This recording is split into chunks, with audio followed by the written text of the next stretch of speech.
Ce n'est pas une contradiction que je vous salue en lingala. C'est une très très belle langue que je rêve d'apprendre. Mais je commence à vieillir, j'ai beaucoup de travail, je n'ai pas le temps d'apprendre le lingala. Mais c'est une très très belle langue, très mélodique. Et ce n'est pas une contradiction on peut parler lingala, on peut parler arabe, on peut parler d'autres langues africaines, natives nord-américaines, européennes. La force de la francophonie, c'est dans sa diversité, dans son œcuménisme. La francophonie est ouverte, elle est respectueuse de la diversité, elle est respectueuse non seulement de la diversité culturelle, mais aussi de la diversité linguistique. La francophonie n'est pas seulement non compatible avec les langues nationales, mais elle sert de lien entre les peuples et les cultures et les permet de communiquer entre eux tout en préservant cette énorme diversité. Mais aujourd'hui, notre table ronde, mais plutôt ce n'est pas une table ronde, mais une table rectangulaire, les anglo-saxons diraient un panel. Un panel, c'est pas très français, très francophone, donc plutôt une conférence débat. Donc, à cette table rectangulaire, le sujet de cette conférence débat aujourd'hui, c'est jeunesse francophone et l'éducation à l'environnement. Est-ce qu'il faut commenter ce sujet? Le contenu de cette phrase, de cette thèse, semble être évident.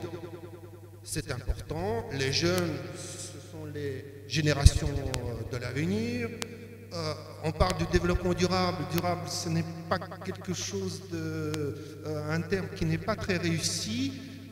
C'est une tentative de traduire le terme de sustainable development. Mais en français, on arrive au développement soutenable, mais le mot soutenable, c'est quelque chose d'autre. Soutenable, non soutenable, ça veut dire intolérable. Mais il y a une raison beaucoup plus profonde.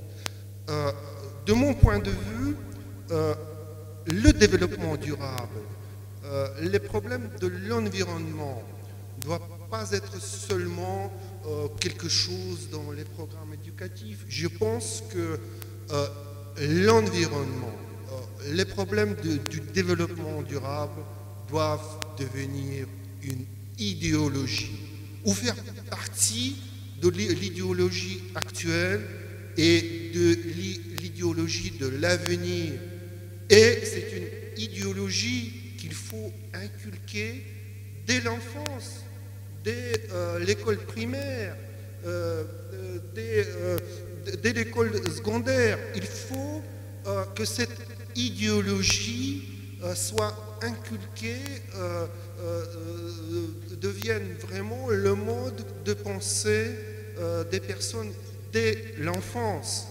Et d'où l'importance de ce thème, de ce sujet. Donc moi-même, après vous avoir salué, je me présente. Je m'appelle Michael Lebedev, je suis rédacteur en chef de Géopolitique africaine. Et c'est un énorme plaisir pour moi de vous présenter les participants de ce débat. D'abord, Monsieur Kolene Makosso, ministre de l'Éducation civique et de la jeunesse de la République du Congo-Brazzaville. Ensuite, Monsieur Ferréol Gassakis, qui est à ma droite, là, à la table, qui est cadre du ministère des Affaires étrangères de la République du Congo. Et enfin, Monsieur Guy Paulin Dibakala, qui est professeur de philosophie à l'université Mariam Ngouabi à Congo-Brazzaville. Monsieur le ministre, D'abord, je voudrais m'adresser à vous. Vous avez déjà acquis une grande expérience en matière de l'encadrement de la jeunesse, de l'orientation de la jeunesse. Comment imaginez-vous cette problématique de l'éducation de la jeunesse à l'environnement?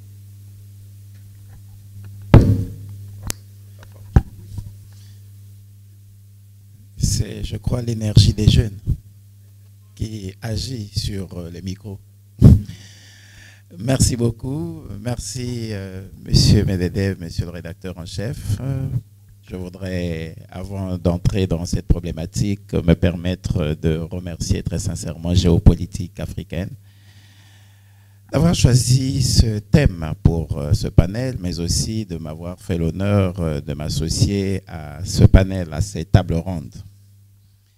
Le sujet est d'une pertinence avérée.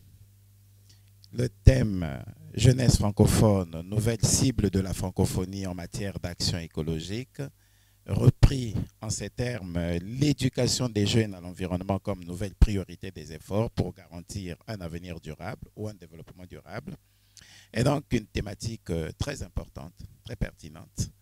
Et je suis d'autant plus flatté de l'aborder que je suis en charge de l'éducation civique, c'est vrai, mais de la jeunesse au niveau de mon pays. Et depuis bientôt un mois peut-être, j'ai la lourde mission de conduire la présidence, de conduire la conférence des ministres de l'Union africaine en charge de la jeunesse. Donc, je suis président en exercice pour un mandat de 2 ans de la conférence des ministres de l'Union africaine en charge de la jeunesse, qu'on appelle COMI. Voilà, une organisation ou une institution de l'Union africaine sur ces questions. Mon intervention introductive se bornera donc à tracer comme un sillon et chacun pourra venir y semer ce qu'il pense être utile pour que ensemble nous puissions récolter les bons fruits en matière d'encadrement de notre jeunesse et des fruits qui permettront à cette même jeunesse d'assumer pleinement son rôle de pilier du développement durable. Je vais l'orienter sous 3 axes. Un premier axe, c'est rappeler la mission de la jeunesse à travers le triptyque jeunesse, environnement et développement durable. Donc, il faut qu'on établisse d'abord ce lien. Existe-t-il, oui ou non, un lien entre la jeunesse, l'environnement et le développement durable? Est-ce que c'est des notions qui sont parentes? Est-ce que c'est des notions qui peuvent cohabiter? Le deuxième axe, c'est rappeler ce qu'on pourrait dire, le cadre institutionnel de cette mission. Oui ou non, il y a un lien. Mais alors, si oui, quel est le cadre institutionnel qui nous permet d'établir ce lien et qui nous permettra donc d'agir? Enfin, quelle est l'action attendue des différents acteurs? Les jeunes, quoique cibles, doivent-ils être les seuls acteurs ou devraient-ils être accompagnés dans l'accomplissement de cette lourde mission? Tels sont les 3 axes qui vont nous permettre d'aborder cette problématique pertinente que vous venez de nous rappeler, monsieur le modérateur. Alors, la mission de la jeunesse, à travers le triptyque jeunesse, développement et jeunesse, environnement et développement durable. Puisque cela s'inscrit en marge du sommet de la francophonie, nous pouvons donc rappeler que l'espace francophone, avec ses pratiquement 890 millions d'habitants, au plan géographique, si l'on tient compte du nombre d'États aujourd'hui membres ou observateurs de la francophonie, on peut dire que nous sommes près de 890 millions. Et si l'on résume la francophonie à ceux qui parlent effectivement le français, on peut dire que nous sommes près de 220 ou 230 millions à parler français dans le monde entier. Alors, mais que l'on prenne l'aspect sous son angle géographique, c'est-à-dire au regard de tous les États membres de la francophonie, que l'on prenne la situation sous l'angle effectif, c'est-à-dire ceux qui parlent réellement le français, donc les 220 ou les 230 millions, on retiendra que la jeunesse est fortement majoritaire. On peut imaginer, par des calculs tout à fait simples, que la population jeune représente pratiquement les 2/3 de la population francophone. Voilà. Alors, et rien que sur cette base, on peut dire que les jeunes ont un rôle à jouer, un rôle important dans la protection de l'environnement. Parce que c'est eux les plus nombreux. Donc, lorsqu'on demande de préserver l'environnement, au fond, on le préserve pour qui? Pour eux, puisque c'est les principaux bénéficiaires. J'aime prendre un petit exemple dans mon pays. Nous sommes 4 200 000 habitants. Et je m'amuse quand je dis que c'est une minorité qui dirige. Parce que quand vous voyez la majorité des dirigeants de nos pays, c'est, mis à part les quelques cadras et quinquas, c'est à partir de 60 ans. Et ils ne représentent que 4%. Donc, sur 4 200 000 habitants, nous avons 160 000 de plus de 60 ans. Voyez-vous? Et je peux faire le même exercice ici, en RDC.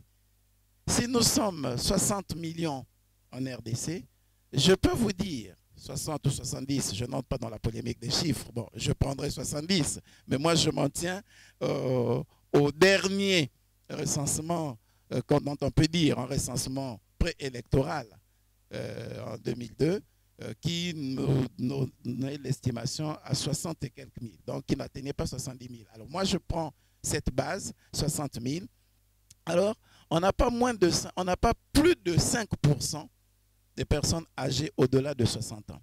60 millions d'habitants, si vous avez 5%, ça veut dire que vous avez à peine 3 millions, à peine, sur les 60 millions d'habitants qui sont âgés de plus de 60 ans. Donc, nos pays sont des pays essentiellement jeunes.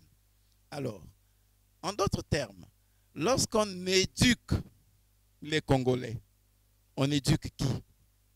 On éduque les jeunes. Lorsqu'on investit au Congo, on investit pour qui?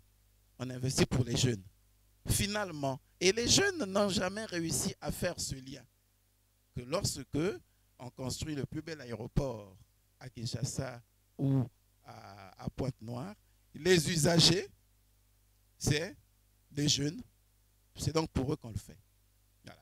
Et rien que déjà cet élément nous permet d'admettre que le jeune a un rôle important à jouer dans la protection de l'environnement. Mais la jeunesse et l'environnement ont également un point commun, quelque chose de très fort qui les unit, c'est l'avenir. Et on dit de la jeunesse que c'est de l'avenir. Bon, moi, j'aime un peu la polémique, je dis la jeunesse c'est le présent, mais tout ce que nous savons, c'est la jeunesse, c'est l'avenir. Parce que tout l'investissement que nous faisons aujourd'hui, tous les efforts que fournissent les jeunes aujourd'hui, c'est pour qu'ils aient un avenir radieux, qu'ils aient un avenir meilleur. Mais la jeunesse est également l'avenir, non pas seulement pour eux, mais pour nous, parce que la jeunesse est notre sécurité sociale. Si nous avons une jeunesse mal formée, une jeunesse qui ne travaille pas, déjà pour que nous bénéficions de la pension, de la retraite, il faut que la jeunesse travaille. Parce que si la jeunesse ne travaille pas, elle ne va pas cotiser et nous n'avons pas droit à nos allocations, même si par le passé nous avions cotisé. Donc la jeunesse est l'avenir. Et l'environnement aussi est l'avenir. Parce que nous ne percevrons l'importance de notre environnement que lorsqu'il sera réellement préservé. Aujourd'hui, on ne se rend pas compte. Aujourd'hui, on peut vivre dans l'insalubrité, on a du mal à se rendre compte. Mais lorsque demain, cette insalubrité va se développer, on ne pourra même plus vivre. Aujourd'hui, on peut jeter tout ce qu'on veut, sachets, ordures ménagères, et ainsi de suite. On les côtoie. On ne va pas réaliser que c'est en train de nous polluer, que dans 5 ans, dans 10 ans, si on continue avec ce même rythme, on ne pourra même plus vivre dans notre propre espace. Donc l'environnement, comme la jeunesse, c'est des entités d'avenir. Et voilà ce qui les lie. Alors, si nous disons qu'il y a un lien entre la jeunesse et l'environnement, que vient faire le développement durable? Mais le développement durable, c'est celui qui nous permet de respecter ce lien et la survie des deux. La survie de la jeunesse et la survie de l'environnement. Le développement durable, qu'on résume comme la préservation de nos ressources actuelles, la gestion rationnelle des ressources actuelles pour permettre aux générations futures d'en jouir également, d'en bénéficier. Donc, le développement durable nous permet de faire vivre et la jeunesse et notre environnement. Alors, le lien entre jeunesse, environnement et développement durable, on n'a même plus besoin de le démontrer, ce n'est pas à contester. Ça veut dire qu'à partir d'aujourd'hui, nos premiers orateurs ont parlé de la planification stratégique et cette planification stratégique devrait nécessairement intégrer les trois composantes. Qu'il s'agisse de l'économie monétaire, qu'il s'agisse de l'économie financière, qu'il s'agisse de l'économie de nos ressources naturelles et ainsi de suite. Il s'agit là de l'exploitation d'un environnement, de la gestion d'un environnement.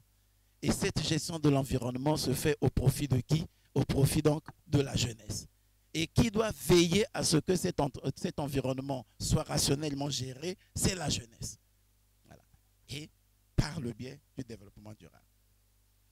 Alors, quand on a établi ce lien, et j'irai encore plus loin, pour le cas de la jeunesse africaine, et particulièrement du bassin du Congo, qui a un vrai potentiel reconnu à travers le monde, comme poumon écologique du monde. Vraiment, il faut être, je ne sais de quelle planète, pour vivre dans un environnement aussi beau, aussi riche, sans en être jaloux. Ce n'est pas possible.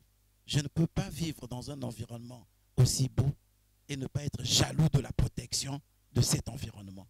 Donc, lorsque nous parlons du bassin du Congo, lorsque nous parlons de nos ressources, lorsque nous parlons du fleuve Congo, il ne faudra pas que les jeunes voient ça comme étant une problématique gouvernementale, une problématique étatique. C'est les États, c'est l'élite, c'est le gouvernement, c'est la politique. Ils se sentent étrangers à ça, mais à tort. Ils oublient que c'est à eux, en fait. C'est eux et les États, les gouvernements n'en parlent que parce qu'ils en ont reçu mission de veiller à ce que ce soit rationnellement géré pour vous. Ils n'en parlent que par délégation. Au fond, c'est vous. Alors, comment pouvez-vous vous préoccuper? Comment pouvez-vous exiger des gens à qui vous avez délégué un certain pouvoir? Exiger d'eux de la rigueur dans la gestion de ce que vous leur avez donné, sans que vous-même n'en soyez jaloux, sans que vous-même ne puissiez vous en préoccuper. C'est ça le problème. Imaginez un seul instant. Moi, j'ai un livre. Il est très beau ce livre. Je le prête à quelqu'un. Mais si je le lui envoie déjà, si je le lui prête avec des pages cornées, il ne sera pas plus royaliste que moi pour mieux l'entretenir. Si je le lui donne en le griffonnant, en écrivant n'importe où, lui aussi verra, il dira, bon, le propriétaire a déjà commencé, moi aussi je le ferai. Mais pourtant, je ne lui en ai donné que pour un usage conjoncturel, temporel. Mais comme je ne lui ai pas montré l'intérêt que j'ai moi-même dans la préservation, dans l'entretien de cet ouvrage, lui aussi fera la même chose. Et l'on dit, on aura donc les gouvernements qu'on mérite. Si nous ne sommes pas jaloux de notre environnement, quels que soient les gouvernements que nous mettrons en place, ils ne seront pas plus jaloux que nous. C'est donc à nous de montrer que nous sommes tellement attachés à cet environnement que vous avez intérêt à faire quelque chose de sérieux. Si nous jetons la poubelle partout, eh bien, les gouvernants se diront, notre peuple est habitué, il ne vous mettra pas des bacs à ordures. Parce qu'ils savent que même s'ils mettent des bacs à ordures, vous n'aurez pas la peine, vous ne prendrez pas la peine d'aller jeter les ordures dans ces bacs à ordures, vous êtes capable de les mettre jusqu'au sol. Voilà. Et ils auront placé des bacs à ordures 2 fois, 3 fois, ils diront, bon, écoute, le peuple lui-même n'en prend pas conscience, les jeunes eux-mêmes, ils s'en foutent, qu'est-ce que nous avons à continuer? Or, si vous êtes rigoureux, vous pouvez exiger davantage d'efforts de la part de vos gouvernements. Alors, le cadre institutionnel, oui, il y en a. Le cadre institutionnel qui permet de placer la jeunesse au centre de la protection de l'environnement. au centre de la préservation de notre environnement. Le cadre institutionnel existe. J'aime prendre un document, la Charte africaine de la jeunesse. La Charte africaine de la jeunesse. C'est un instrument, un document qui a été ratifié par tous les États, signé par les chefs d'État africains, validé par l'Union africaine, ratifié par nos parlements. Ça veut dire que c'est un engagement politique fort qui met les jeunes, c'est un document qui met les jeunes au centre de tout le développement du continent. Prenez la peine de lire ce document, il est intéressant pour les jeunes. Et c'est la première fois qu'un document international a consacré la place de la jeunesse de la diaspora dans le développement du pays. Je n'en ai pas vu.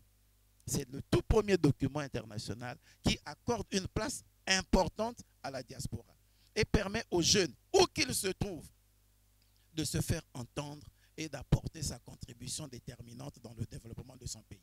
Permet aux jeunes de circuler d'un pays africain à un autre pour des questions culturelles, pour les études, pour la formation et ainsi de suite. Alors, et cette charte dit à son article 19, je vais me permettre de vous le lire, et impose des obligations aux États, de se préoccuper en permanence de la problématique des jeunes. Et à son article 19,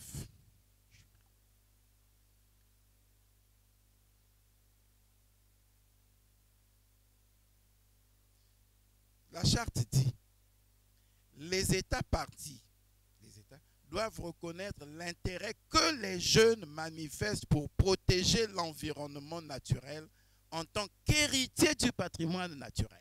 En tant qu'héritier du patrimoine.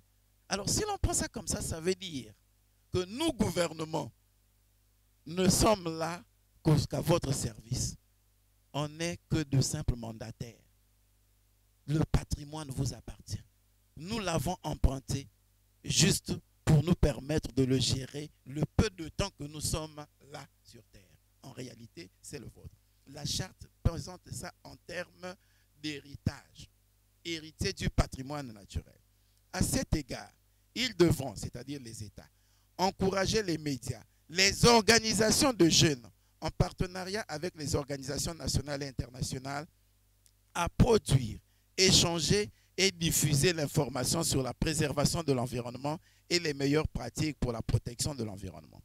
Assurer la formation des jeunes en matière d'utilisation des technologies qui protègent et conservent l'environnement. Soutenir les organisations des jeunes en mettant en place des programmes d'incitation à la préservation de l'environnement, tels que les programmes de réduction des déchets, de recyclage et de reboisement. Faciliter la participation des jeunes à l'élaboration, la mise en œuvre de l'évaluation de politiques environnementales, y compris la conservation des ressources naturelles africaines au niveau local, national, régional et international.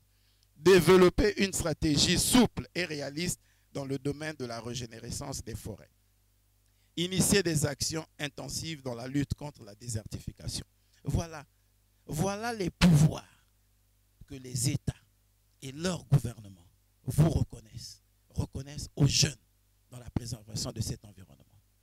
Et les obligations qui s'imposent au gouvernement.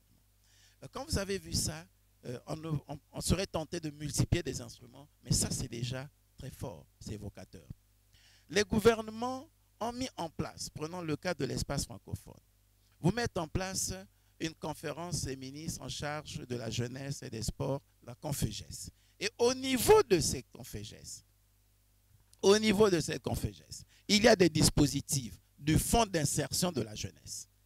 La Conféges élabore un plan d'action qui reconnaît le rôle que les jeunes doivent jouer dans la préservation de l'environnement et la nécessité de les accompagner dans la mise en œuvre des programmes d'insertion, des programmes d'autofinancement, de création d'emplois dans le secteur de l'environnement. Alors, donc, le cadre existe. Alors, la responsabilité des acteurs. Oui, pour terminer sur le troisième point, la responsabilité des acteurs. Oui, nous avons rappelé la responsabilité qui doit être la vôtre en tant que propriétaire de tout ce qui est en train d'être fait. L'État apporte le rôle d'éducation d'abord, de sensibilisation. Et c'est ce que nous faisons. Nous avons aimé, le président de la République insiste sur l'éducation civique. Et l'éducation civique, c'est avant tout l'éducation citoyenne aussi. L'éducation citoyenne, je parlais du président de la République du Congo, l'éducation citoyenne, c'est celle-là. Déjà vous former à la protection de votre environnement, vous rendre propriétaire de votre environnement, vous faire prendre conscience de ce que tout ce qui est en train d'être fait est fait pour vous. Et, je dirais plus loin, par vous. Ça aussi, vous ne vous en rendez pas compte. Comment c'est fait par vous? Mais parce que si on n'avait pas de problèmes de construction des routes, de construction d'infrastructures, d'aéroports, de modernisation de notre environnement, vous aurez des bourses flamboyantes. On vous aurait augmenté même les bourses en tenant compte du coût de la vie.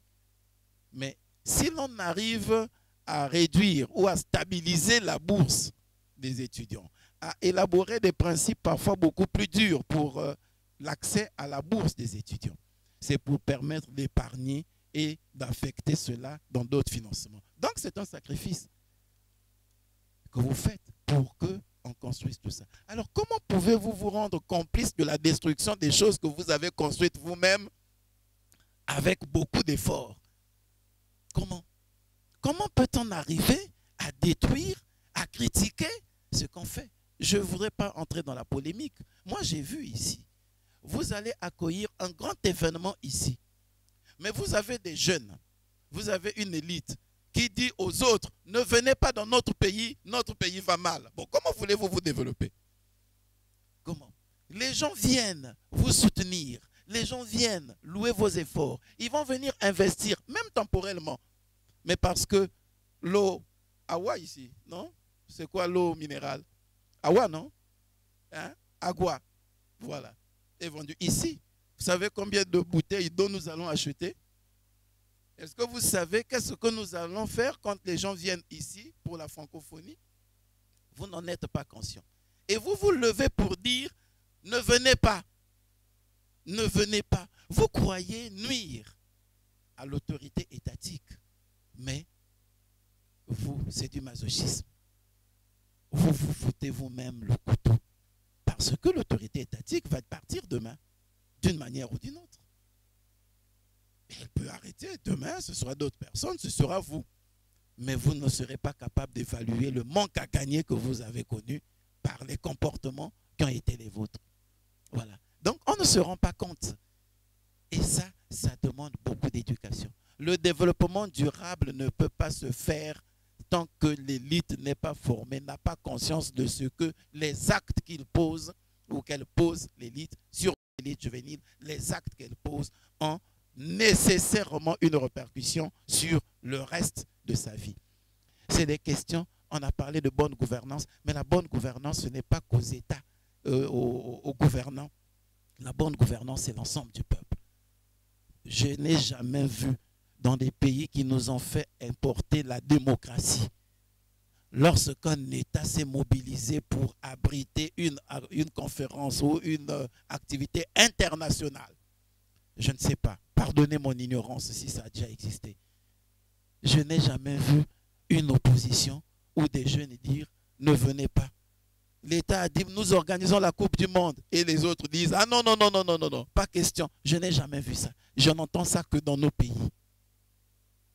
Alors, elle est où la bonne gouvernance? En matière de bonne gouvernance, le travail de la société civile, ce n'est pas de retarder le développement, mais c'est de pointer du doigt les erreurs de l'autorité étatique et les lui rappeler. Et nous avons un certain nombre de choses. Par exemple, pour la francophonie, oui, nous voulons organiser la francophonie, mais pour que nous soyons plus crédibles, voilà ce que vous pouvez faire. Voici, il y a ça, ça, ça. C'est ça le rôle de l'élite, c'est ça le rôle des intellectuels. Le développement durable, c'est tout ça. Et ça commence par nous. Ce n'est pas seulement pointer du doigt les erreurs des gouvernants. Oui, les gouvernants ont leurs responsabilités, mais est-ce que du fait de la responsabilité des gouvernants, nous devrons nous rendre coupables des actes qui tendent à saper nos propres efforts? Voilà. Ce qu'on aurait dû dire aux gouvernants pour rétablir la responsabilité des acteurs. Oui. Ok, vous avez demandé, nous allons organiser la francophonie, mais nous avons des sites touristiques. Combien de jeunes, parmi ceux qui sont dans l'informel, de jeunes oisifs. Nous devons former pour servir de guide touristique. Peut-être que demain, ces jeunes vont maintenant avoir pour vocation le tourisme. C'est ça, la planification devait tenir compte de ça. Et c'est ça, c'est là qu'on attend la société civile, c'est là qu'on attend les jeunes. Ce n'est pas à ériger des barricades, ce n'est pas à faire ombrage pour le développement de notre pays. On dit, nous, jeunes, société civile, nous avons constaté que la francophonie va amener dans notre pays, l'organisation, le sommet, le 14e sommet va amener dans notre pays au moins telle population. Nous attendons 10 000 invités, par exemple. Mais ces 10 000 invités, nous avons intérêt à leur faire visiter nos sites touristiques. Alors, est-ce qu'on ne peut pas recycler 1000 jeunes oisifs, affecter un budget pour que ces 1000 jeunes oisifs servent de guide touristique? Ça nous permet de valoriser nos sites touristiques et ça permet à ces jeunes de susciter de nouvelles vocations dans un domaine qu'ils croyaient ignorer. Voilà. C'est ainsi que nous devons agir. C'est ainsi que les jeunes vont capitaliser. C'est de cette manière que les jeunes vont se rendre comme étant de vrais acteurs du développement durable. Il faut donc imaginer, il faut recenser. Oui, on a construit des routes, mais il faudra amener des jeunes à participer à l'usage de ces routes, à la commercialisation des produits agricoles. Est-ce que le gouvernement a planifié les routes que vous êtes en train de construire? Il n'y a pas de grande société de transport. Quel est le fonds qui a été mis en place pour encourager des jeunes à créer des petites unités de transport et de commercialisation des produits agricoles? Soyons donc intelligents pour profiter de l'environnement, profiter du développement durable de façon à percevoir les dividendes économiques. Parce que nous avons un vrai problème, et je voudrais terminer par là. Nous avons un vrai problème. La difficulté que nous avons à percevoir les dividendes démographiques. Nous sommes des États où, j'ai donné les chiffres tout à l'heure, la population jeune est très forte. Alors si la population jeune est très forte, au fond c'est un atout important pour notre développement, autant c'est une menace si effectivement elle reste dans l'oisiveté, elle reste dans l'inculture. Mais parce que c'est beaucoup d'efforts qui sont fournis, est-ce que vous pouvez imaginer le nombre d'écoles que nous sommes obligés de construire en RDC pour que chacun de vous ait droit à l'enseignement, à l'éducation? Mais ce nombre d'écoles, ça permet de réduire le financement des emplois. Parce que ça coûte cher, il faut payer beaucoup d'enseignants. Nous sommes nombreux. Il faudra donc imaginer ce que nous devons faire pour que nous puissions tirer avantage des dividendes démographiques. Et la meilleure façon de tirer avantage des dividendes démocratiques, c'est qu'il faut que nous ayons une jeunesse prête, disciplinée, formée, et qui soit capable d'anticiper sur les menaces. Qui soit capable, au lieu de réfléchir dans le négatif, de tout positiver pour tirer avantage des opportunités qui se présentent à elle. Voilà le lien que nous pouvons établir entre jeunesse, environnement et développement durable. Monsieur le rédacteur en chef, M. Medvedev, je me prête à vous pour les questions éventuelles. Je vous remercie. Merci. Merci beaucoup, Monsieur le ministre. Un point organisationnel. Je pense que nous prendrons vos questions après les interventions. Chacun pourra s'adresser en membre de ce débat. Monsieur le ministre, vous nous avez non seulement rappelé, mais vous nous avez démontré avec force, avec éloquence, qu'en principe, fondamentalement, la jeunesse, c'est l'avenir dans le présent. Et c'est ce qui est fondamentalement important.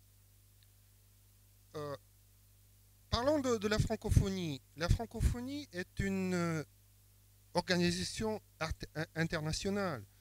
On a parlé du poids démographique de la francophonie. C'est un peu moins d'un milliard d'habitants. C'est moins que la population de la Chine, qui a 1,360 milliard d'habitants.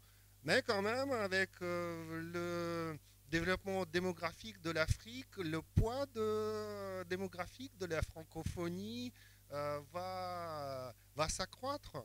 Aujourd'hui, en Afrique, nous sommes 1 milliard. En 2050, il y aura 2 milliards d'habitants, dont une partie importante seront des francophones. Mais je voudrais revenir à mon raisonnement. Donc la francophonie est une organisation internationale. Bien sûr, Monsieur le ministre, vous avez énoncé un certain nombre d'axes, de points, mais surtout au niveau national, au niveau peut-être, ces points sont communs, ils sont communs dans le contexte sous-régional, régional, voire africain. Mais au niveau international de la francophonie, qu'est-ce qui peut être fait pour développer l'enseignement de l'éducation de la jeunesse à l'environnement? Donc, je voudrais vous poser cette question, M. Gassakis. Quand vous êtes aux affaires étrangères, vous êtes spécialiste de relations internationales, sans doute vous connaissez l'Organisation internationale de la francophonie. Quelles sont vos idées là-dessus?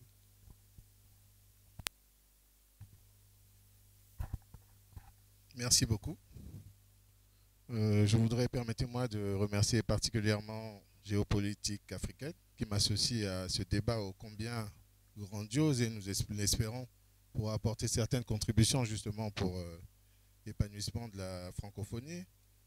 Et en plus de cela, je m'acquitterai d'un devoir, celui d'exprimer ma joie d'être à côté de Monsieur le ministre, en quelque sorte qui a balayé d'un revers de main toutes ces questions qui concernent la jeunesse et l'éducation à l'environnement. Mais je veux bien croire que nous sommes là pour servir aussi d'appui pour cette question qui est assez énorme. En tout cas, je vous remercie. Je voudrais, pour commencer mon propos, partir d'un constat. C'est vrai que cela a été assez évoqué tantôt par ceux qui nous ont précédés, notamment le ministre de l'économie forestière, M. Henri Nzombo, qui a constaté, c'est-à-dire qu'après 20 ans de palabres, après 20 ans de négociations justement pour préserver cet environnement, on constate quand même des piétinements. On constate une impasse manifeste. C'est vrai que 20 ans après Rio, on fait allusion à Rio 20, plus 20, mais en réalité, pour quel résultat? Donc il faut partir de là. La gouvernance mondiale dont il est fait question, il sera longuement débattu au cours de ce sommet, a quelques lacunes. Il faut qu'on se l'admette quand même. Et il faut voir, réfléchir comment aller de l'avant. Mais pour notre part, en ce qui nous concerne, c'est justement cette question qui est, à mon sens, fondamentale. C'est l'apport de la jeunesse. Cette jeunesse que nous sommes, que nous avons été, que nous serons, a besoin d'être mieux formée, mieux éduquée. D'où justement mon propos qui consiste à revoir un peu ce qui a été fait. Si aujourd'hui peut-être nous avons ces lacunes, c'est probablement parce que nous n'avons pas été, notre jeunesse n'a pas été assez sensibilisée sur les questions justement de l'environnement. Et comme l'on dit tantôt, il vaut mieux tenir compte de ce qui a été fait et de tenir compte des défauts pour peut-être aller de l'avant. Donc, il est important, nous nous rendons compte que cette population mondiale qui s'intéresse aux questions d'environnement n'a pas eu la formation peut-être adéquate, à défaut de quelques-uns. Aujourd'hui, il y a un objectif qu'il faut vraiment se fixer. C'est celui de former une population mondiale, en tout cas dans le cadre de l'espace francophone, tel que défini par Monsieur le ministre, qui est une population considérable et qui a son mot à dire sur la gouvernance mondiale.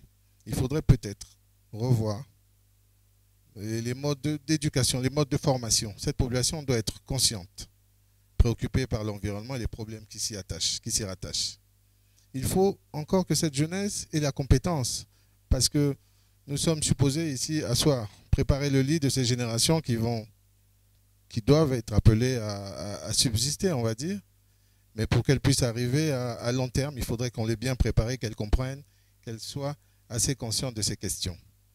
Alors, il y a une définition que je ne résiste pas de vous donner. Elle a été donnée lors de la conférence des Nations Unies à Belgrade sur un objectif qu'on doit se poursuivre, qu'on doit se donner. L'objectif de l'éducation relative à l'environnement est de développer une population mondiale consciente et engagée dans l'environnement et dans les problèmes qui y sont liés, dotée des connaissances, des compétences, des attitudes, des motivations et de l'engagement à travailler individuellement et collectivement pour la solution de problèmes actuels et pour la prévention des problèmes futurs. Est-ce à dire que nous, aujourd'hui, qui sommes les acteurs de cet environnement, de la conservation de nos écosystèmes, est-ce à dire que nous avons failli? Avons-nous suffisamment réfléchi sur les questions futures? Cette jeunesse qu'on appelle de plein vœu à justement prendre la relève, a-t-elle été suffisamment formée? Autant de questions qui doivent nous interpeller.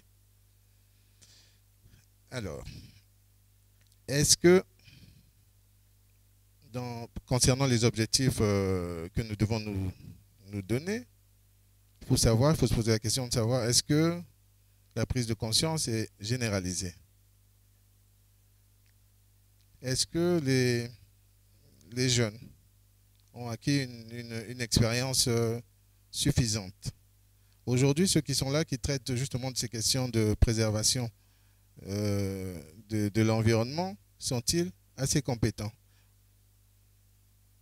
Est-ce que l'on a assez donné la place, la latitude aux jeunes de participer à ces échanges? C'est vrai que depuis le dernier sommet de Rio +20, on a fait une part belle aux jeunes. Mais est-ce que c'est suffisant? C'est autant de questions qui doivent nous interpeller. La jeunesse a besoin d'avoir plus d'espace. Nous avons, dans le cadre justement de la conférence des ministres de l'éducation, ayant en charge, ayant en partage le français, plusieurs réunions, ça fait partie justement du cadre institutionnel. Est-ce qu'il ne faudrait pas réfléchir, ce serait peut-être une contribution, parce que c'est ce qu'on attend justement de nos interventions, est-ce qu'il ne faudrait pas associer dans le même ordre d'idée, élaborer une conférence des ministres en charge de l'éducation dans les pays francophones, afin de discuter, voir un peu justement les modalités d'éducation. Nous avons certains exemples qu'il faut suivre. Notamment, je pense qu'il y a deux exemples qui sont assez significatifs. C'est l'éducation à l'environnement en France et au Canada qui ont porté des résultats peut-être pas ceux escomptés, mais il faut savoir que l'éducation à l'environnement doit s'établir, doit s'infliger, j'allais dire, depuis la maternelle et bien avant. Donc il y a plusieurs responsables. Nous avons parlé tantôt des responsables. Ce sont d'abord les parents, c'est la maternelle, et après, progressivement par palier, de manière crescendo, on arrive jusqu'à ces adultes que nous sommes pour être bien formés. Donc il faudrait que ce soit systématisé. Mais est-ce le cas au niveau de l'espace francophone? Est-ce que tous les États suivent de manière unanime, imposent ce barème, cette éducation? Autant de questions que je me pose et que je soumets à notre réflexion commune. Le constat que je fais, c'est qu'il y a en la matière beaucoup de travail encore à accomplir. Monsieur le rédacteur en chef, voilà pour ce qui me concerne. Merci beaucoup, Monsieur Gassakis. Donc, l'environnement, le développement durable, j'ai proposé ma propre vision. Je pense que quand même cette problématique doit devenir une idéologie. Il y a un débat. La philosophie, en principe, selon certains, fait partie de l'idéologie. D'autres disent non, c'est plus vague. Monsieur Dibakala, vous êtes philosophe. Quels sont, en dehors de ce débat de subordination et de hiérarchisation de la philosophie et de l'idéologie, au niveau des principes, des notions philosophiques, qu'est-ce qu'on doit dire à nos enfants? Quels sont les aspects philosophiques du développement durable de l'environnement que l'on doit expliquer à nos enfants. Merci beaucoup, monsieur le rédacteur en chef, monsieur le professeur Lebediev. C'est éteint ? Monsieur le professeur Lebediev, merci à Géopolitique pour m'avoir donné cette opportunité de m'exprimer à propos de cette problématique qui unit les jeunes francophones aux questions d'environnement. En effet, comme vous avez dit, monsieur le rédacteur en chef, les questions de développement durable et d'environnement doivent être une idéologie. Et cette idéologie doit fonctionner telle que ça doit conduire les jeunes aujourd'hui dans la prise de conscience. Et quand on revient 20 ans à l'arrière, 20 ans donc au sommet de Rio, il a été dressé un constat sur la pollution et les méfaits de la dégradation des écosystèmes et de la planète tout entière. Et ce constat, une fois dressé, il a fallu mettre en place des mécanismes pour voir comment est-ce que, dans un avenir proche, lointain, la Terre devrait mieux vivre. Et c'est ce concept de développement durable qui intervient à partir de là. Et le grand problème, aujourd'hui, c'est cette idéologie. Il faudrait que la jeunesse francophone s'approprie cette idéologie de développement durable pour mettre en place les mécanismes et voir comment est-ce que la Terre doit mieux se porter demain. Parce qu'aujourd'hui, le constat, il est amer. L'urbanisation sauvage, l'eau qui est polluée, l'atmosphère complètement, et tout ça, c'est de l'exploitation naturellement de ces mêmes ressources naturelles que nous donne la Terre. Et ces mêmes ressources, disaient, exploiter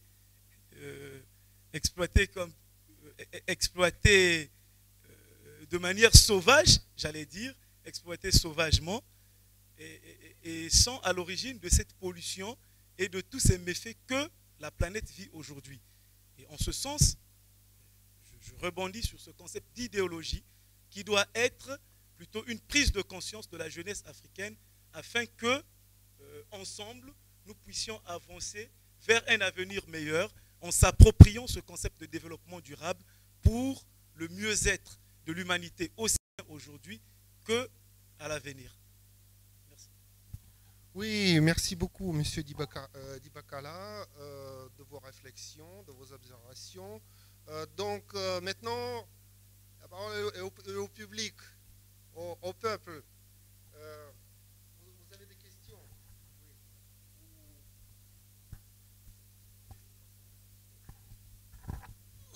Merci beaucoup. C'est M. Nsaka, Jean, encadreur des jeunes à Kinshasa. Premièrement, je commencerai par féliciter les organisateurs, également pour à la fois l'organisation et les thèmes choisis, mais tout en partageant totalement les points de vue qui ont été émis par les brillants orateurs. Je me permets quand même de faire quelques remarques qui devraient nous interpeller tous. Monsieur le ministre, je suis, comme vous nous l'avez démontré, la population francophone, pour ne pas dire mondiale, est constituée dans sa majorité, à peu près à 70% de jeunes. Et je vous félicite quand vous associez le jeune et l'environnement. Vous dites jeunesse égale avenir, environnement revient également à l'avenir. Mais notre tonnement comme jeune est celui-ci. Nous constatons que le jeune en question n'est pas très associé dans les discussions sur l'environnement. Associé. Deuxièmement, ce jeune n'est pas suffisamment informé. Et troisièmement, il n'est pas assez formé. Je suis congolais, donc africain. J'ai eu la chance quelquefois de participer dans certains forums qui a réuni des jeunes du monde.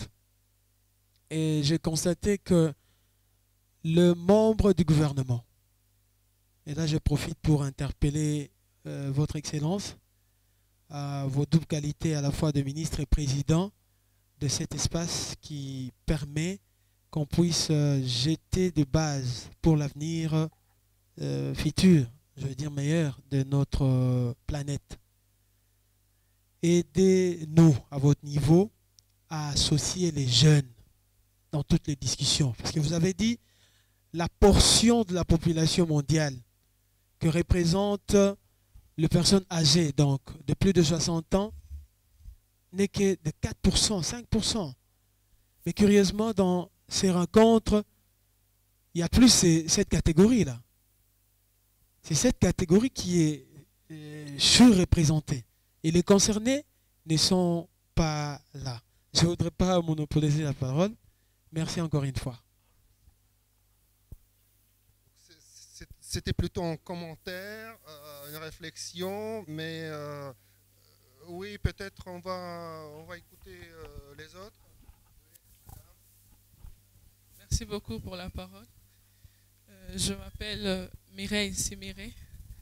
Je suis membre du réseau international de jeunes francophones. Je vraiment apprécié l'intervention de son Excellence, Monsieur le Ministre.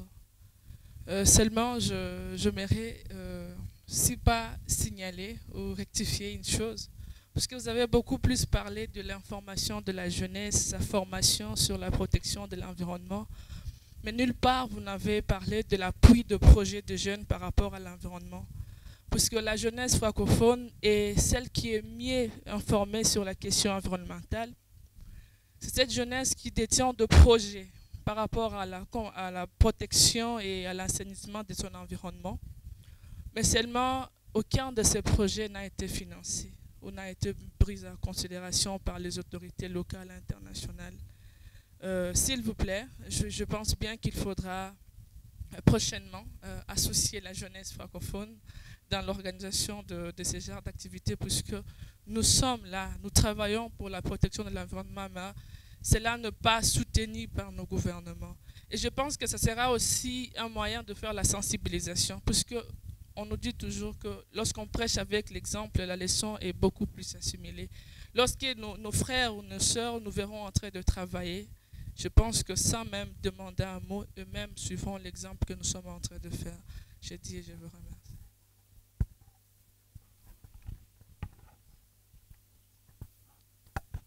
Merci. Monsieur Adoua, professeur d'université, faculté de droit.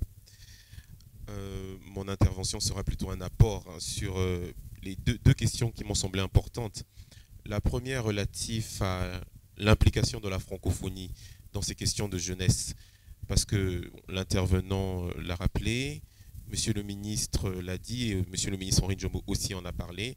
La francophonie, c'est un grand espace, c'est 890 millions de personnes qui se réclament de cet espace, c'est 60% de jeunes, la francophonie, et c'est 75 États. Et quand on voit l'Organisation des Nations Unies, c'est un peu plus de 190 États, donc la francophonie, c'est presque la moitié en termes d'États qui regroupent l'ensemble de la planète. Donc, je voudrais juste attirer l'attention de tous que véritablement, faire partie de cet espace francophone pour les jeunes, c'est une chance. C'est une chance et on devrait s'en servir pour aller au-delà des frontières, pour répandre cette idéologie de jeunesse, d'environnement. C'est fondamental, c'est important, d'autant plus que la francophonie, dans le cadre de l'Agence universitaire de la francophonie, a un large espace en matière d'éducation à l'environnement. C'était le premier point. Le deuxième point, très rapidement, c'est une question aussi qui était très intéressante sur les aspects philosophiques de la question. C'est vrai, c'est du droit, il y a du droit, il y a de l'économie, mais il y a aussi et surtout de la philosophie. De la philosophie non conçue comme une spéculation, non pas purement spéculative. C'est fondamental parce que ça nous ramène à l'éthique, à l'éducation. Si on repart dans les concepts grecs, nous savons ce que nous devons aux Grecs en tout ce qui concerne la philosophie, la Terre, on l'appelait Gaïa. On disait que c'était la Terre-mère. C'est d'elle que nous provenons.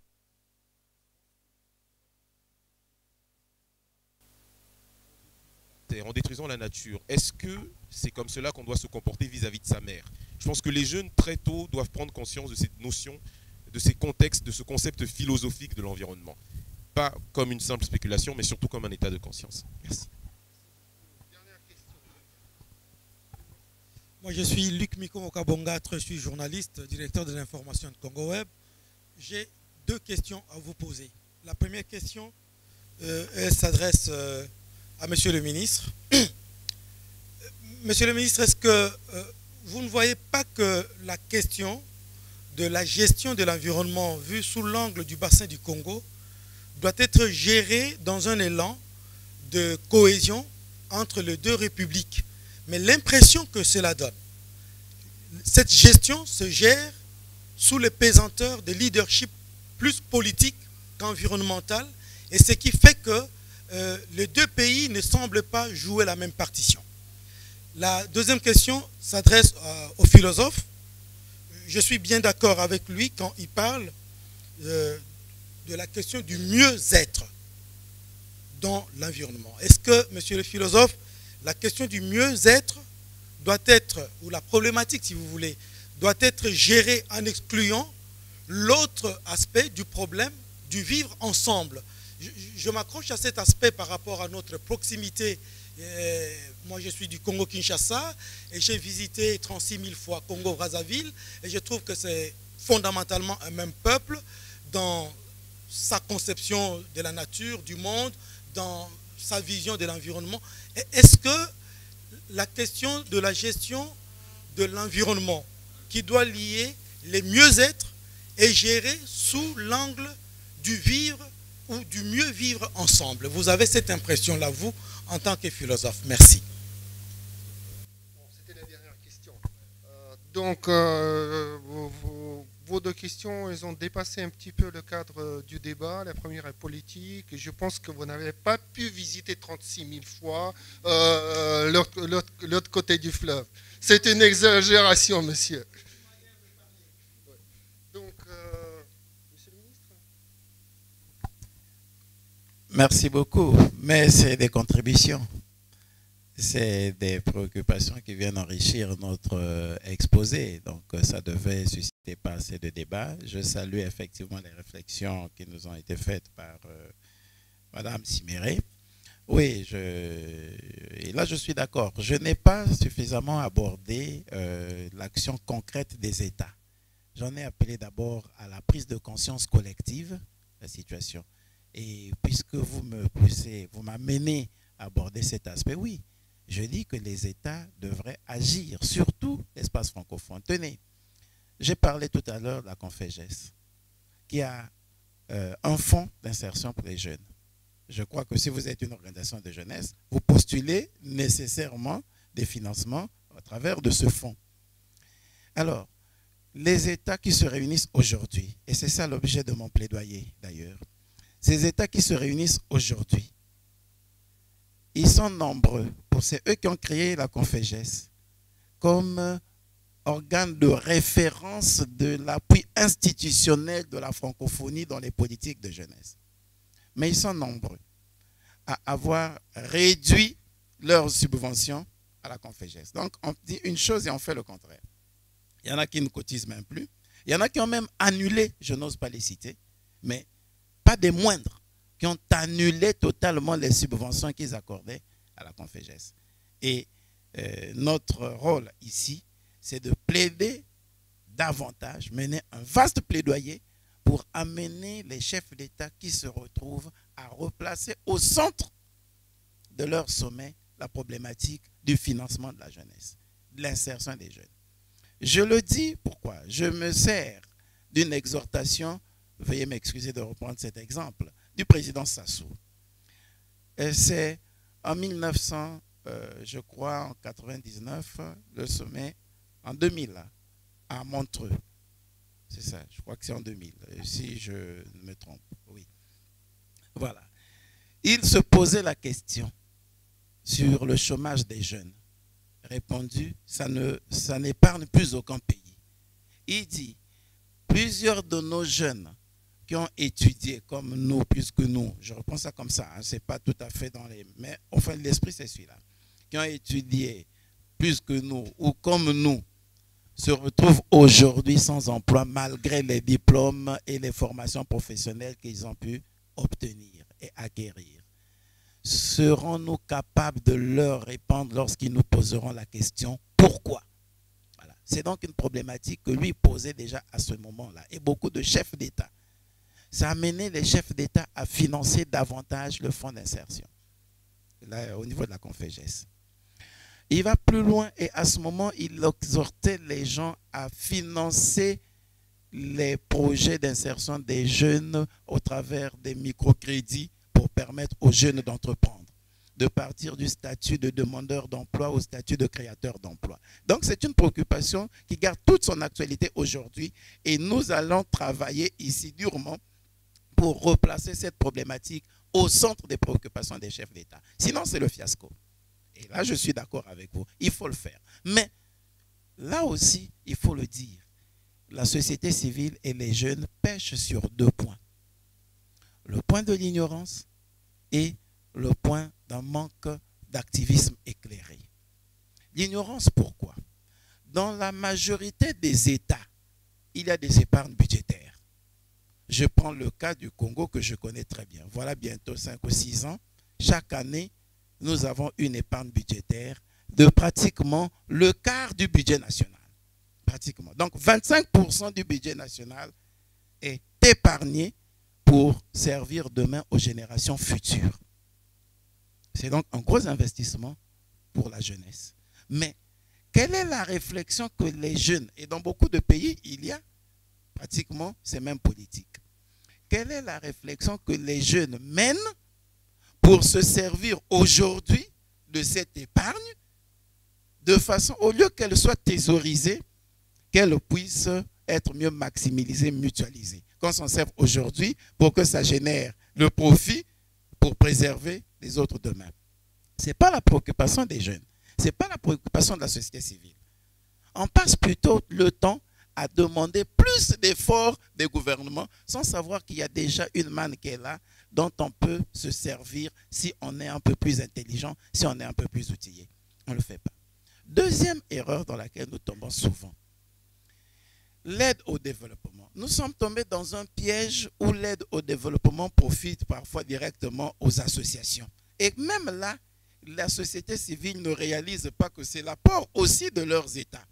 Vous croyez que quand n'importe quel organisme international finance des associations dans la mise en œuvre de certains programmes, est-ce que s'il n'y avait pas un gouvernement démocratique, solide, ainsi de suite, on devrait donner de l'argent aux associations? Non.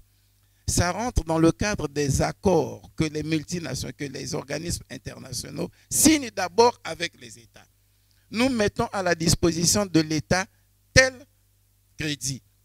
Et par ce crédit, on va financer les organisations de jeunesse. Alors, que font les organisations de jeunesse ou bien les organisations de la société civile? Elles pensent que ce n'est pas l'État qui est intervenu, mais c'est d'abord un accord entre l'État et l'organisme qui bailleur. Mais vous vous coupez directement de votre État et vous gérez cet argent dans le cadre typique des associations. Mais une association ne fait pas de bénéfice. Or, le développement, c'est le profit. Je regrette. On va mettre de l'argent à la disposition d'une association, peut-être pour le ramassage des ordures. C'est bien. Mais quand on a accordé cette ligne est finie. Il faut encore repartir. Réfléchissons. Comment capitaliser ces subventions? Au lieu que ce soit dans le cadre purement associatif, puisque nous ne réaliserons pas de bénéfices, mais faisons-le sous l'angle commercial. Nous créons une entreprise. Cette entreprise, voilà comment elle doit être structurée. Comment nous devons traiter ces ordures pour que nous gagnions en plus une marge bénéficiaire qui nous permettra d'investir dans tel autre domaine. Est-ce que nous allons plus loin que ce qui nous est donné? Il y a un grand travail à faire. Alors chaque fois que je dégagerai la responsabilité de l'État, malheureusement souffrez, je serai toujours obligé de refaire un détour sur la responsabilité qui doit être la vôtre. C'est pourquoi je préfère m'en abstenir. C'est pourquoi je préfère m'abstenir à acculer les États qui ont une forte responsabilité, qui doivent en faire davantage. Mais sommes-nous suffisamment préparés? C'est ça l'éducation. C'est pourquoi on est obligé, je vais emprunter le mot du ministre Nzombo, on est obligé de vous vendre le rêve. Il faut rêver. Il faut rêver pour espérer faire de grandes choses. Si vous ne le faites pas, nous allons faire du surplace. Et Monsieur Dédé va parler effectivement de ce que nous représentons, notre population. Mais oui, mais je peux vous dire, là aussi, permettez-moi de prendre quelques petits chiffres. Nous ne sommes pas comme la Chine, c'est vrai, mais en 2050, il y aura 25% de plus de la population africaine et même francophone. Ça veut dire que nous aurons dépassé la Chine. Dans moins d'une quinzaine, une vingtaine d'années, nous aurons aussi dépassé la Chine. Voilà. Donc nous sommes un vrai capital. Mais il ne s'agit pas seulement de dire que nous allons dépasser, nous sommes nombreux. Je l'ai dit, c'est à la fois un atout mais une menace. Comment sommes-nous préparés à cette menace? L'éducation. Il faut qu'on travaille avec les jeunes. Il faut que les jeunes prennent conscience de cela. J'insiste. Souffrez que je revienne toujours à mettre comme sur orbite la jeunesse parce qu'on ne peut pas faire autrement. Ce n'est pas que je pénalise l'action de l'État ou que je déculpabilise l'État, mais à force d'attaquer l'État, on ne se rend pas service. Parce qu'on pourra démontrer tous les jours que les États ont échoué. Après, il y a quoi? Qu'est-ce que nous faisons? Préparons-nous alors. Très rapidement, veuillez donc m'excuser. Oui, les jeunes n'est pas associés à la prise de décision sur l'environnement. Je suis d'accord, non. Les forums, la preuve, vous êtes là. Vous êtes là. Quand on organise des espaces de ce genre, c'est une façon de vous associer. Il y a une minorité agissante qui agit, oui. Les 4%, c'est eux qui décident. Mais quelle stratégie mettons-nous en place pour occuper cet espace? Mais rien ne nous interdit d'être candidat aux élections législatives quand on est jeune. Mais si au lieu de vous organiser pour figurer dans les instances parlementaires, vous vous contentez de ce que les politiques vous donnent pour faire leur politique et faire des marches, bon, on va accuser qui? Chers amis, c'est un problème de conscience citoyenne. Comment on fait? Vous serez candidat, vos amis jeunes ne porteront pas leur choix sur vous. Ils vont préférer soutenir celui qui va leur donner aujourd'hui 10 000 francs, 5 000 francs. Que voulez-vous qu'on fasse? À qui la faute? À qui la faute? Comment nous comportons-nous dans nos différentes instances? Vous avez participé à plusieurs sommets. Combien de fois avez-vous fait les restitutions dans votre quartier? Ne parlez même pas de grandes instances parce qu'il faut louer les salles. Vous nous direz que vous n'avez pas d'argent. Mais dans le quartier, on peut s'asseoir chez le chef du quartier. On appelle les jeunes. Finalement, le problème de l'environnement, il faut qu'on s'en préoccupe. Combien de fois le fait-on? Non. Il y a d'abord ça, chers amis. Souffrez. Nous avons pris du retard. Pas par votre faute, mais parce que l'explosion démographique a pris un élan qui n'a pas été accompagné par l'investissement économique des États. Ça a été très difficile. Nous sommes partis très vite, beaucoup de jeunes. Les États qui devaient financer, qui devaient accompagner ça, n'ont pas eu assez de ressources pour accompagner. Et on a encore été freiné par les guerres, par les luttes de leadership, ainsi de suite. On n'a pas suffisamment éduqué, on a pris du retard. Il faut le rattraper. Et nous devons le rattraper avec vous. Ne plus rester dans des considérations, oui, nous ne sommes plus associés. Non, réfléchissons maintenant comment nous impliquer. Voilà, chers amis, je m'en voudrais si je ne parle pas de quelque chose pour attirer l'attention des intellectuels sur un travail pédagogique que fait M. Denis Sassou Nguesso en matière d'éducation de l'environnement. Vous savez, j'interpelle souvent les auteurs quand ils citent les œuvres de Denis Sassou Nguesso. Ils ne parlent pas de ces bandes dessinées. Voyez-vous un président de la République qui se permet d'écrire, de publier des bandes dessinées? C'est l'intérêt qu'il accorde à la politique, à l'éducation, à l'environnement. Parce qu'il veut toucher le jeune. Il aurait pu écrire comme on écrit partout, des essais, ainsi de suite. Il dit, je me fais auteur de bandes dessinées. Ça veut dire qu'il en est préoccupé par l'éducation à l'environnement. Et la meilleure façon pour lui de faire passer les messages aux plus jeunes, c'est passer par les bandes dessinées. Et ça, c'est important. Si déjà vous prenez conscience de ça, vous devrez comprendre que c'est une problématique importante. Merci beaucoup. Comme disent les musiciens,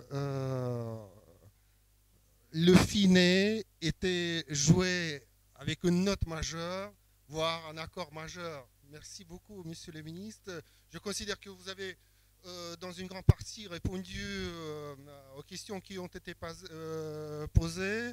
Si certains sont restés insatisfaits, nous vous invitons à participer à nos débats ultérieurs lors de ce sommet de francophonie à Kinshasa.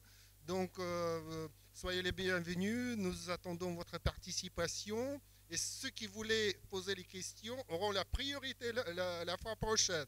Donc, nous vous invitons aussi de visiter notre stand, le stand de géopolitique africaine, de l'Agence de l'information du bassin du Congo et des dépêches de Brazzaville. Donc là, nous attendons l'arrivée de la revue qui doit être livrée, géopolitique africaine. Si c'est déjà épuisé au stand, les stands seront alimentés et vous pourrez vous en servir gratuitement demain, après-demain. Donc merci beaucoup de votre participation à ce débat et à très bientôt.